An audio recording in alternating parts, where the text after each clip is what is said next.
ऐकलं असेल, पण त्याबद्दल त्याला जेवढी प्रसिद्धी मिळायला पाहिजे तेवढी प्रसिद्धी दुर्दैवाने मिळत नाही। आणि मग आपल्याबरोबर पण काम करणाऱ्या माझ्या मागासवर्गीय समाजाला, आदिवासी समाजाला वाटतं अरे असं झालंय का? अजित पवार आणि त्यांचे सगळे सहकारी आणि राष्ट्रवादी काँग्रेस पक्षाचे नेतेगण फक्त शिवशाहू फुले आंबेडकरांच्या विचारधारेने चला एवढं भाषणापुरतं सांगतात का? नाही, आम्ही प्रत्येक गोष्ट कृतीमध्ये करतोय। आता इथं आदिती तटकरे बसली, त्याच्यामध्ये तिला विचारा, मागच्या वेळेस आपला दारुण पराभव लोकसभेला झाला, 4च जागा मिळाल्या। आम्हाला सगळ्यांना सांगितलं एक जागा तुम्ही महादेवराव शिवणकरांच्या करता सोडा, नाही तर तिथं राजेश विटेकरची उमेदवारी ठरलेली होती। आपण ऐकलं, शेवटी सगळ्यांना संधी मिळाली पाहिजे आणि त्याच्यातून 75% आपल्याला पराभव स्वीकारावा लागला। प्रांताध्यक्षामुळं एक जागा निवडून आली, 25% झाली आणि तिथं थोडंसं गडबड झाली। कार्यकर्त्यांच्या मनामध्ये चलबिचल झाली, अरे काय झालं, कशामुळे झालं, काय त्याच्यातनं आपलं चुकलंय का? आणि हे सगळं होत असताना आम्ही पण विचार केला, कारण आम्ही आज राजकारण करत नाही। सुदैवाने माझ्यासारख्या कार्यकर्त्याला एकत्र काँग्रेस असताना प्रफुल्लभाईंना माहिती आहे, प्रफुल्लभाईंना पण 91लाच खासदारकीचं तिकीट मिळालेलं होतं काँग्रेसचे उमेदवार, आणि मलाही 91 साली खासदारकीचं तिकीट बारामतीतनं मिळालं होतं। आम्ही दोघे एकत्र खासदार झालो।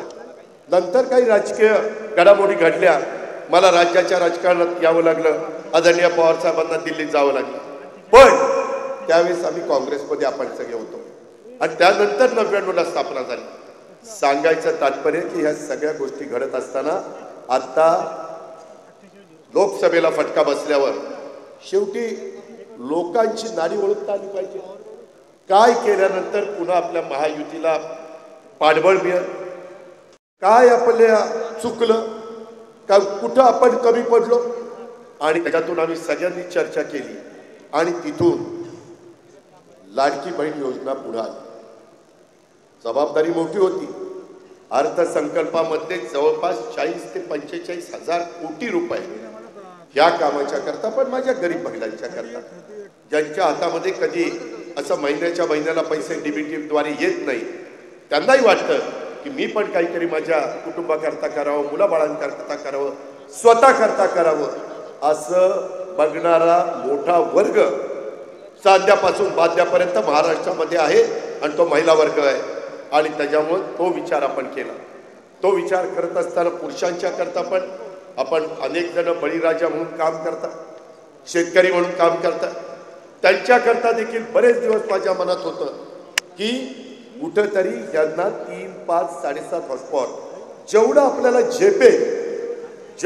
झेपेल, कारण मी राज्यामध्ये फिरत असताना सगळ्यांना सांगतो, बाबांनो सगळी सोंग करता येतात, पैशाचा सोंग नाही करता येत। आपला प्रपंच करत असताना, आपल्या घराचं कारभारी पण करत असताना, तालुक्याचं, गावचं, जिल्ह्याचं, राज्याचं नेतृत्व करत असताना, आणि त्याच्यातून ही 65,000 कोटीचा भार हा राज्य सरकारने त्या बाबतीमध्ये उचलला आहे। मी स्वतः आत्ताच मंत्रिमंडळाची बैठक करून त्या ठिकाणी आलो, तिथं पण आम्ही सगळे येताना काही ना काही विचार केला की रिसोर्सेस कसे वाढतील।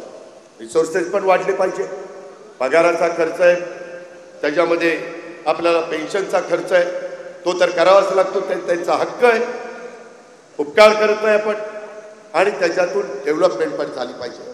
अपेक्षा पण लोकांच्या खूप आहे, आणि म्हणून या सगळ्या अपेक्षा पूर्ण करत असताना आम्ही अनेक प्रकारे त्याबद्दलचे निर्णय घेतो। कधी कधी काही जण असं बातम्या सोडतात